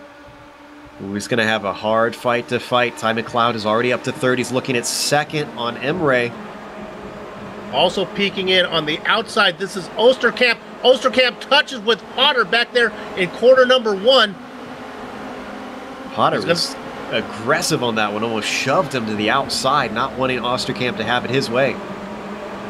That's what we talked about. These guys up front, these are not passive drivers. They're going to fight for those positions. Potter running in fourth ahead of Osterkamp, Kessler, Newton, Mittner. Wow, how about Hoyer? I don't think I've ever seen anybody make a move coming out of the left hook, but he snuck inside of Knut Martinsen and moved himself up into, well, this doesn't look right. I'm seeing, oh no, 10th. Looking there at Hoyer, looking to have a little better result than he had the first time out. He was able to salvage that. Still a long race, so, well, not a super long race, but a lot of racing left, so he can make mistakes. He's got to keep it clean after that horrible start last time. All right, let's go to second and see how many cars make a pass down here. This is McLeod looking on Emre. I think he's going to get it. Meanwhile, back behind, Potter and Osterkamp go side by side. So much to cover. There you see McLeod making the move on driver left, and I think he's going to get it done in the braking zone. He does, and back behind, Osterkamp able to get around Potter. Scott Newton also able to get by Patrick Kessler. Number of bit of side-by-side action. Martinsen and Holstein in a fight, as well as Andre, who's still side-by-side with Phil Reed trying to come out of hog pen. I was going to say that's not going to work, boys. Reed with the outside has the momentum. And now all that nonsense is going to let Christian Koch have a run as they go down the front straight. Look at him weave back and forth. Koch trying to get into the draft, see if he can make a move into one. And while that goes on, three wide. Look at that. It's a twofer for Koch. Oh, barely made it around the corner, though. He slid all the way out to the outside, but only because those two were still fighting was he able to keep the spot. Koch up to 13th now. That's taking it hot into the corner. What a great battle going on behind here. This is Godin running in 16th position. He has not been able to make up as much time. Yeah, some drivers can really handle the traffic if they're fast. Others are not so brave, and that's what you're seeing the difference between here. Phil Reed was side-by-side in the first lap. That didn't go well this time. Thankfully, Andre, who went side-by-side up to the S's, backed out of it. We have to cover those passes because those are guys we're going to see here in a little while. You know what, though? We better go back up front because McLeod now, once he got around the Rolling Thunder, Evan Emre, he's made short work of him, and now he is closing in on Lindstrom. Don't think he's going to be close enough. Maybe drop back to third because here comes René Oosterkamp. They're not, the fans aren't saying boo, they're saying ooh for Oosterkamp as he makes the pass. That's the yellow card, not yet. Like I said, Bill, when you get someone who's just as good next to you through that little kink, it can be hard to outbrake him because you're forced around the outside. Emre not giving this one up, going deep into there. Back up front. Going to get another shot. Oh, yeah, pass for the lead. He got a good run out of 17. He's side by side. Look at the defensive line that Lindstrom is taking, going down into 1. Let's see if McLeod can carry the momentum around through 1 and 2. I think he's got a good chance. Now he'll be on the preferred position as they head into NASCAR Bend. I think he should be able to finish the job here. Not giving up the ghost. Yes, he's got it. Okay, let's go ahead and move Ty McLeod up into front. Lindstrom back to second. And fair fighting from Lindstrom. That was great battling, just gritty stuff holding around the outside of those corners. Now behind those front two, it's Oosterkamp, Emre. Let's go to Newton. This is 4th position. Newton making a move on Emre. Going to make it too wide. Emre's going to give it up. Wants to stay single file here for the uphill S's. And Lindstrom's not dropping back. Lindstrom's still holding on to McLeod at this point. You gotta love the sprint races because nobody drives away here. Accident behind them, Manuel Hoyer. Oh no. And that was Kessler as well who was involved in that. Coming off South Bend. Yeah, it looks like, I think that was Hoyer that got a little bit off course. No, that was Kessler that got off course and Hoyer got into him. Are those two teammates actually, judging by their paint schemes? Oof. Number one sin, Bill. Yep, absolutely. While that was going on, I can report that Oosterkamp got around Lindstrom now, so he moves into second. Lindstrom drops back to third, and has McLeod has not pulled away. He's only 0.8 of a second ahead of Oosterkamp in that yellow machine. Cream is rising to the top. Bill Scott Newton is very close to these guys. He's up next, trying to see if he can get by Lindstrom. Has to go the long way around. Don't think he's going to be able to get side by side here. Might get a better drive out of 2 as they head down into 3. Right behind him, that's Emre. And you got to keep an eye on the guy at the very back in 6 in the kind of in the white and red machine. That's Michael Mittner. That's all the excitement is for third right now. A little bit of an update on Koch. He's up to the top 10 now. He's trying to catch up to Christoph Holstein, who's in a fight with 2 other cars. So if those two start battling, that could be a great opportunity for Christian. Pass for third. He gets it done. Newton gets into third around Lindstrom, who's doing a good job of hanging on the best he can. Now, Lindstrom and Emre remote. Both of those guys didn't qualify well in the feature race. They're up there because of their poor finishing position. Not the case for Michael Mittner. He's got the speed to really challenge for the win if he could get around the 2 guys in front of him. And both of them have been fighting fairly hard, so it's not going to be easy going for Mittner. Let's see what they do coming up to the roller coaster here, Bill. Takes a peek. Yeah, trying to find a way. Is he going to force the issue? He's going to wait. I think he's waiting for a mistake. Oh, almost had an opportunity there with Emre, who locked it up a little bit, looking to the inside of Lindstrom. We'll stay on this. This is good news for Newton, who now begins to distance himself away from 4th position Lindstrom.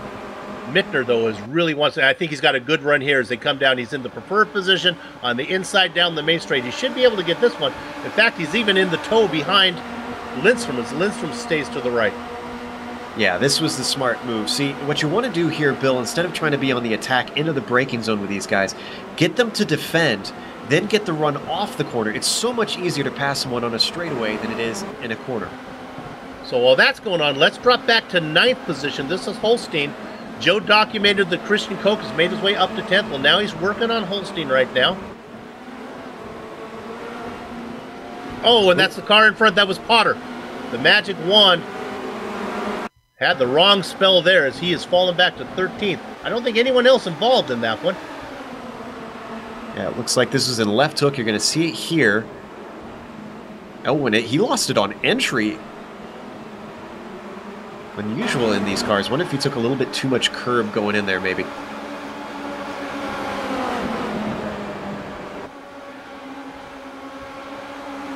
So now, we have another car off. Yep. This is an oak tree. Just went off to and touched the grass on the outside. You're going to see on the replay here. And this illustrates what I was talking about in race 1, Bill. You can see he's still got the speed on the car, and there's no slowing it.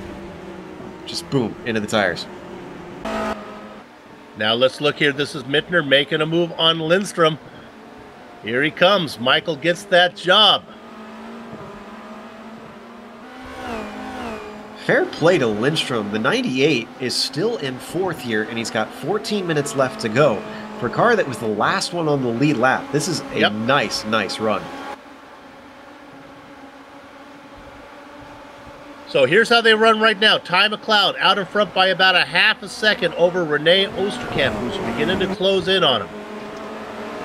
Michael the Oven Mittner in 3rd. Go ahead, John. I was going to say, I've been eyeing that gap. Sorry to interrupt there. And Osterkamp has been reeling him in bit by bit. I think we're going to have a pressure cooker on our hands here between these two. Defending champion in 5th position, Christian Tkach has gone around Imre now. Imre not giving up the battle there, though. Lindstrom next on Tkach's chart. Koch up to 7th as he made his way around Holstein and then also vultured the spot there as Newton was off in the grass. Keep in mind, Bill, that was 1 lap, 3 positions for Koch. That was a phenomenal lap from Christian.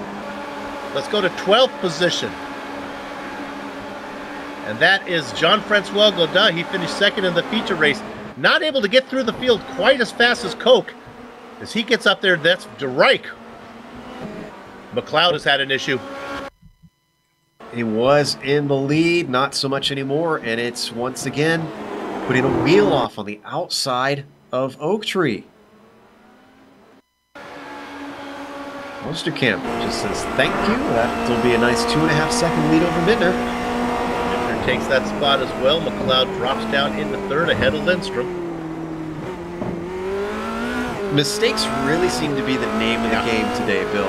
So many races that could have gone so much better have gone awry because of little silly things like tipping a wheel off, locking them up, understeering wide out of corners, things like that that you really shouldn't be doing at this level. So now Koch has worked his way up to 6th position. And he's closing in. Let's go to Koch right now as he's closing in. He's got a buffet in front of him now. That's Tkach, Lindstrom, and McLeod. Not sure if he's going to have enough time to get to the front, but certainly to get those 3. I was going to say the critical thing here, Bill, is he's only 5 seconds behind our leader. So Christian Koch is within touching distance. It's just how quickly can he disperse of these guys? In fact, from here, he can see the leader from this position.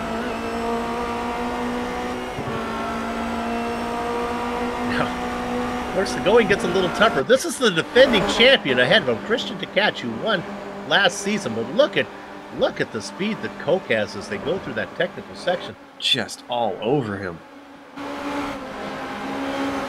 And that's the kind of thing that you got to be brave enough to do, especially in a track like this. We've seen force a driver into a mistake just like that, isn't able to capitalize, but to catch if he just stays right on top of him. That makes a driver nervous, especially if you don't know the other driver very well. You start to wonder, are they going to get into the back of me? You start watching your mirrors. You're not focused on your driving, and that's when mistakes like that happen.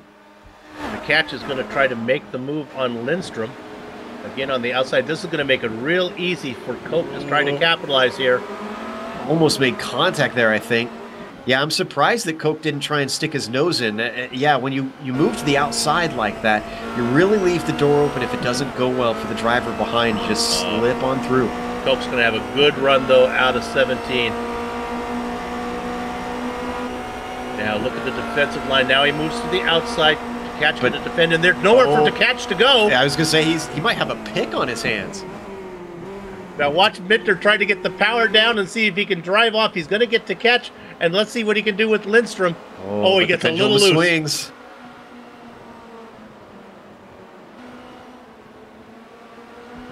Oh, brave stuff there on the inside of NASCAR, and he gets it done. Both of them still haven't overtaken Lindstrom, though. Well, that's going on. I can report that Eric Andre, for some reason, has brought the car in the pits. I didn't see what happened. He was in a battle with Martinson, but our director may have something. This happened in the pits. Unless this is what I'm seeing is later than what we're seeing on the replay here. Let's see if he can cruise some damage. I went back to find. I couldn't find it. Let's see if our director has found something. That's if he comes into the pits ahead. this time, he just weaves off. I don't know. Now watch. Now stay on this. This is bizarre. He stays in the pits, and he's going to weave into the pit wall, and I don't know why. Maybe a little bit upset with how things were going, or maybe it's a hardware error that was going to happen and took the team name a little bit too seriously. Let's go into the wall. Let's go to fourth real quick. Oh, and that's the Catch who is going to get around Lindstrom and get a little bit loose. Koch, meanwhile, has been able to negotiate that. Now he's up to fourth, the Catch in fifth, Lindstrom in sixth. Here comes Reed, Emery, and Jean-Francois Godin back there in ninth. And the car we saw go off course, that was Christoph Holstein, who slips down to 11th, just in the midst of a battle between Potter and De Rijk. Go to eighth real quick. This is Emery in the yellow car. This is Godin trying to work it on the outside of one. Look at the drive that, oh, he couldn't do it. He got, Godin thought better of it, didn't want to force the issue on Emery. Yeah, Emery was starting to leave a little bit to the outside. Like you said, he thought better of it and didn't want to risk the car. He's thinking long-term here. He's in ninth. He's still got 8 minutes left. He can maybe get a top 5 here. Oosterkamp out in front. Mittner in second. About a 1.5 second gap between those two. McLeod hanging on to third. Bad news for Koch is that he's lost time since I last looked at the gap between him and the overall leader. It was 5 seconds. It's now nearly 7.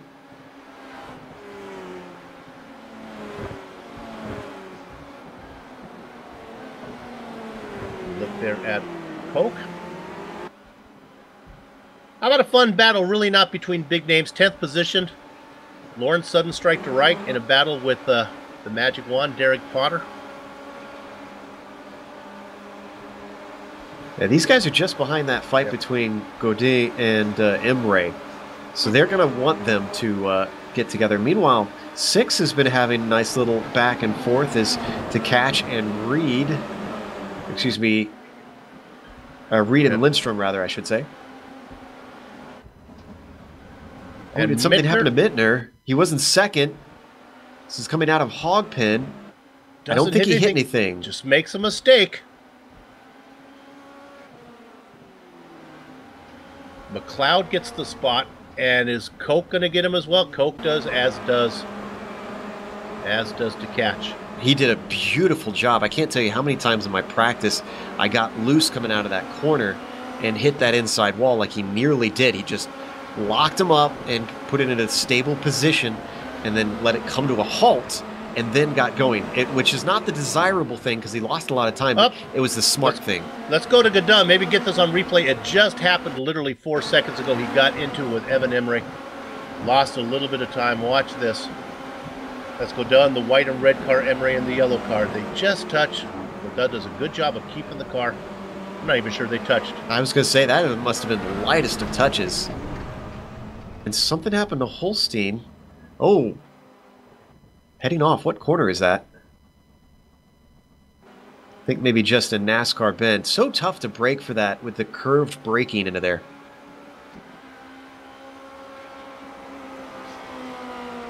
So with all that going on, this is all good news for Renault Oosterkamp now, because with Mittner having trouble, that means a bigger cushion back to second place Ty McLeod. And our timing and scoring is a little off because of Holstein's toe. Oosterkamp is our leader. Koch in third to catch in fourth. Mittner back to fifth. Reed. Lindstrom doing a good job hanging in there. Be looking at a top 10 here.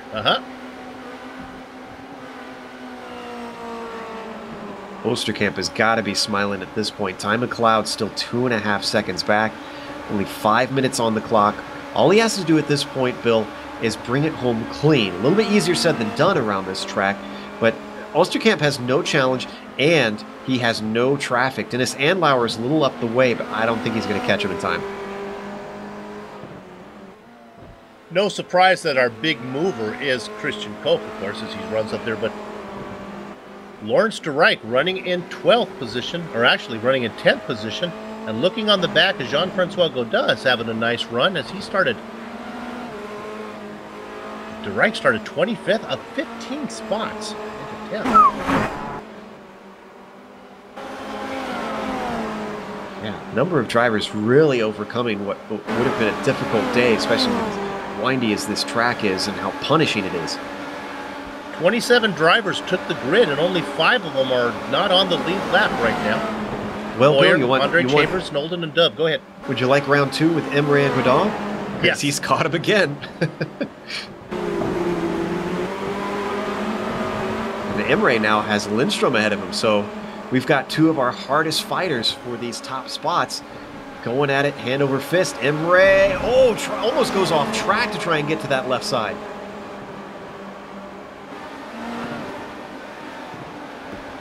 Actually, he's working on Lindstrom here as he gets that done. Watching the whole thing back. One position, that is Jean-Francois Godin. Now a cushion between those two. Let's see what Godin does in the car that's trimmed in white. Behind Lindstrom now. Nice job on Emre getting that pass done into the roller coaster, but look at Godin. Tries to get the run off the corner. Maybe he had his momentum halted. Almost gets run into by Lindstrom. Almost looked like Lindstrom was going to pit there for a minute as they go side by side. Let's see if Godin can keep the momentum through 1 and 2. If he can just keep the nose in there, it doesn't even have to worry. He's got it done. All right, that'll move Jean-Francois up to 8th now. And he still has to pass Emre.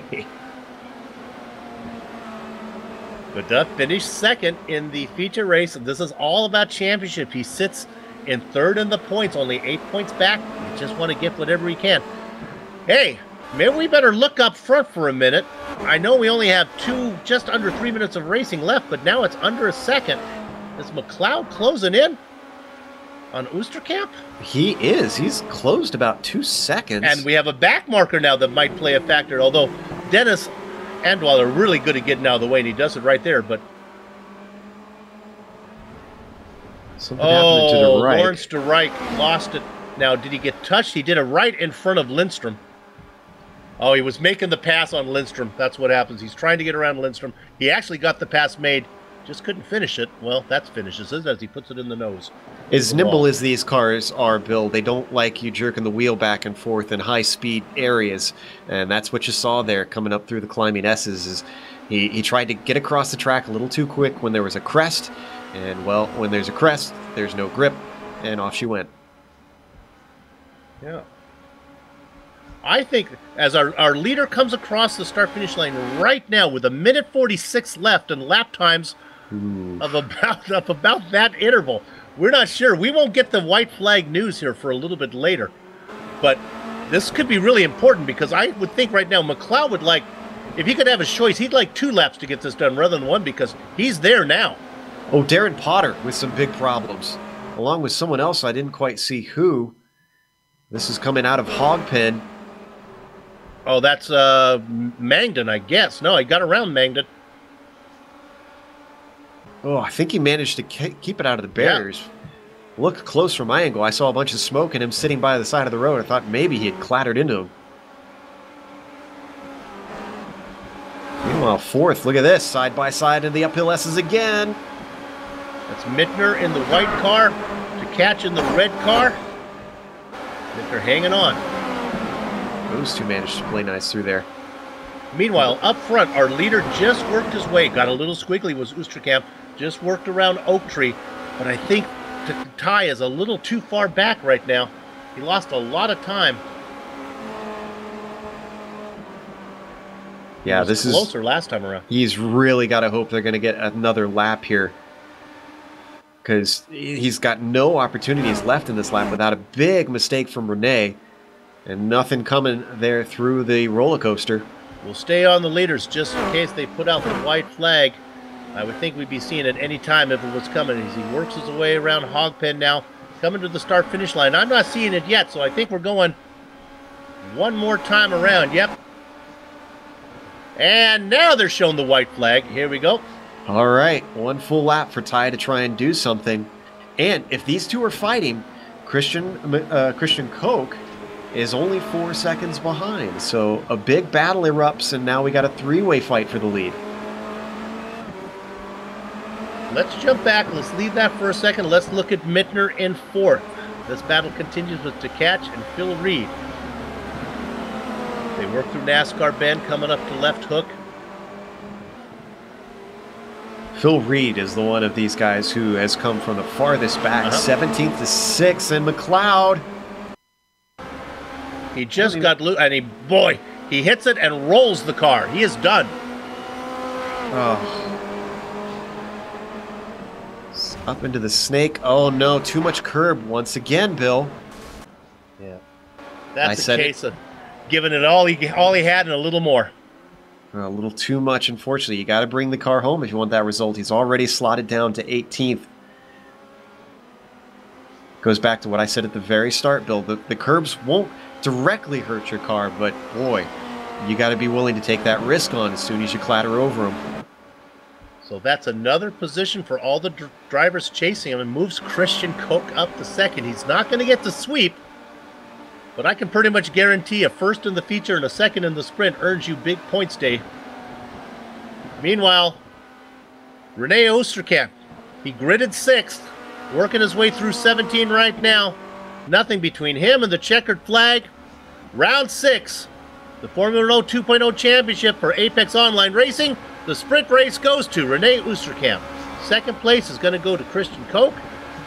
The battle for third, looks like Mittner's going to get that one. Oh, Tkach just nips Reed at the line. And they spin each other for fun. Banging wheels. 9th is up for grabs as well. Looks like Newt managed to beat, Megan beat Newt. Eric Lindstrom, we can report he's going to get 8th position after starting on the pole. See if there's anybody else we can focus on. Alexander Valdo in 15th coming across. Silvio hurt, and I believe the last car on the lead lap, he's a long way away. It's Patrick Kessler. That one's going to be his spot. So I think what we'll do right now, assuming that all those drivers bring it home safely, and we sure they will, we're going to take a short break.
Welcome back to the Global Sim Racing Channel's coverage of Apex Online Racing's Formula Renault 2.0 Championship Round 6 from VIR. We have both events in the books now, the 40-minute feature and the 25-minute sprint that just took place. Let's run down your finishing order. You know, you can shuffle the deck as much as you want, but it seems like the aces always get to the top. And here we have it. Listen to these front names. Rene Oosterkamp is your winner. He comes ahead of Christian Koch. Michael Mittner round out your podium. More big names following them. Phil Reed, Christian Tkach, and Jean-Francois Godin go 4th, 5th, and 6th. We have to go to 7th position till we see somebody who benefited from the regrid, and that's Evan Rolling Thunder Emre. Started in 2nd, able to hold on to 7th. Same thing for Urkel Lindstrom, who started on the pole, gets an 8th place spot. Oscar Magnan came from 13th to 9th, and rounding out your top 10, it's the Orange Viking, Kmart himself, Knut Martinsen. Joe? Scott Newton can't seem to do anything with today as he finishes in 11th after starting at 12th. Yunus Vasdamaki comes home behind him in 12th, and then Darren Potter in 13th. Daniel Morris comes home P14, and then 15th it's going to be Alexander Waldo. Adam Tierney finishes in 16th, followed by Silvio Hurt in 17th, gaining just a couple of positions. Patrick Kessler finishes in 18th, followed by Ty McLeod. Disappointment of what could have been. Seemed like he could have challenged for the lead, but today he's going to finish in 19th. And Dennis Andlauer rounds out our top 20, Bill. Lawrence Strike was up, running inside the top 10, having a good race until a sudden strike put him in the wall. He's going to finish in 21st position. Christoph Holstein, another poor performance for him. It's got to be wearing on him as he gets 22nd. Manuel Hoyer there, I got confused. Another poor finish from him as he gets 23rd. Enric Andre, Stevie Chambers, the Little Bird, Sarah Dove in 26th, and Kerry Nolden. He went back-to-back sweeping at last season. This time he finishes last in the sprint race. Okay, let's go ahead and see if we have anybody here for an interview. We sure do. Let's go ahead and let Joe talk to our feature race winner, and he finished 2nd here in the sprint race, and of course that's Christian Koch. Christian, welcome to the booth. Congratulations on a win and a podium. Just shy of sweeping it this time like we saw last season here at VIR. Did you expect to finish this high up in the sprint race, or was this above what you exceeded what you thought you could do? Absolutely exceeded my expectations. Last season I lacked pace really hard, and this time I get vacation, or how's it called, and so a little bit more time to train the track around with the setup, but really didn't expect to win or even have such a good sprint race, which really was big luck, because I had some over-aggressive move in lap 3 with Phil and Enric. And that was really, a little bit questionable maybe, but we all survived. Yeah, as long as everybody gets home to the finish in the end. You mentioned you had more time to do training. We saw a lot of mistakes from drivers out there today that compromised what could have been good finishes. Do you feel like that made the difference, having more seat time out there on a track like this? I did mistakes by myself in the feature race and nearly crashed into Jean-Francois, which also had a really good pace today and race today, and was just, I think it's a little bit of luck and a little bit of time as well, for sure. Now, this was a much longer course than what you're going to have in 1 week's time at Road Atlanta. Are you worried at all about the traffic next week with coming to what is a lot tighter confines? What do you mean with traffic? The lapped cars. Oh, shorter track. Yeah, right. I don't know. It's in Virginia, you really have with the lapped cars really have some issues, because there are only a few spots where you can really overtake and lap a car without losing time, which Jean-Francois and myself had problems with, and I think Road Atlanta is in case more it's better, I think. Well, that back straight certainly gives an opportunity there at Road Atlanta. Once again, congratulations on what is clearly going to be the best points haul of any driver here today at VIR. Thanks, guys.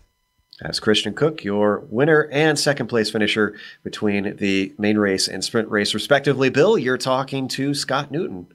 Scott, I think I read in the forums you said you had a busy workday. You weren't able to put in much practice. You got yourself, what I think, about an 8th place in the feature and now an 11th in the sprint. Pretty good points day. Yeah, definitely. I had about an hour's worth of testing just due to the fact that I was working away during the week. So luckily I did have that practice, but VIR is such a difficult track that it can create quite a decent gap between the drivers, but today wasn't the case, to be honest. Saw that in practice, top 10 was separated by probably half a second to 7/10 of a second, so it was really close throughout both of the races. We saw you in some great battles in both the events that went on for quite a while. Did you think that you were stronger in one part of the track than did you have a place where you said, "Oh, I'm good here"? Yeah, definitely going up out of the exit of I think turn 4 on that little long, that little back straight. I was able to get past Kessler around the outside on the entrance to the S's up the hill, and then a couple more times from other drivers getting bad exits through there. That was probably the second favourite overtaking place, but yeah, definitely the favourite overtaking place I think for everyone was down that long back straight out of the exit of Oak Tree and up into I think turn 14, I think it is. Well, let's leave Virginia. We don't have to go too far. We go a little bit south down to Georgia here and talk about Road Atlanta coming up next. You going to be able to race with us next week? And if so, how do you like that track? Yeah, definitely going to try and make it next week. As for Road Atlanta, yeah, very, very fast track. Probably one of my strongest, but the track after is probably the strongest track for me, given it's the second home race for me at Phillip Island. So, yeah, 2 strong tracks for me in the next 2 weeks, and definitely trying to capitalise on the points that I hope to gain at those 2 races. Let me just ask you a question here on far as teams go. I know you were racing with Red Devil last time. Now Charlie Summers has left. Is there any chance that you can get back, team up with Christian to catch? Do the rules let you do that? Can you get back with him to keep Red Devil in the hunt? I was never in Red Devil. I've always been with Apex.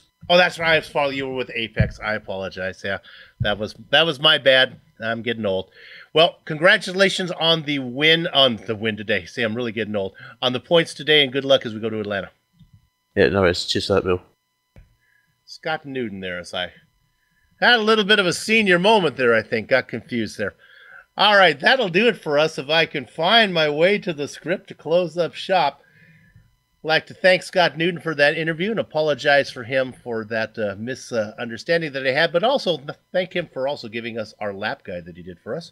We'd like to thank everybody at Apex Online Racing for organizing Formula Renault 2.0 Championship and for all the members who support the broadcast. We know you've got a lot of choices when you fly. Thanks for flying GSRC. Thanks for the company's equipment and software that you see on the screen right now that we use on our broadcast. Special thanks to Casey Lalonde and Eric Ekholm for providing the music that we use for every one of these broadcasts. Joe? The AOR returns next week. It'll be Friday, July 28th for round 7. And as we mentioned, that'll be at Road Atlanta. Should be interesting for the difficulty in finding places to pass there. For more information about GSRC, your best bet is globalsimracingchannel.com. We're also on Twitter at GSR Channel and Facebook at /GlobalSimRacingChannel. Okay, I'm going to say that it was Daniel Morris who was the driver for Red Devil Racing that I got confused there with our last interview. Don't know why I would do that, but that's who I was thinking of. Just had to give myself a little bit of an out on that one.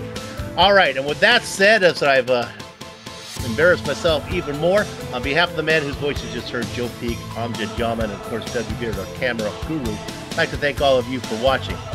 We're off to have fun storming the castle, so until next time, race hard, race clean, and we'll see you on the track.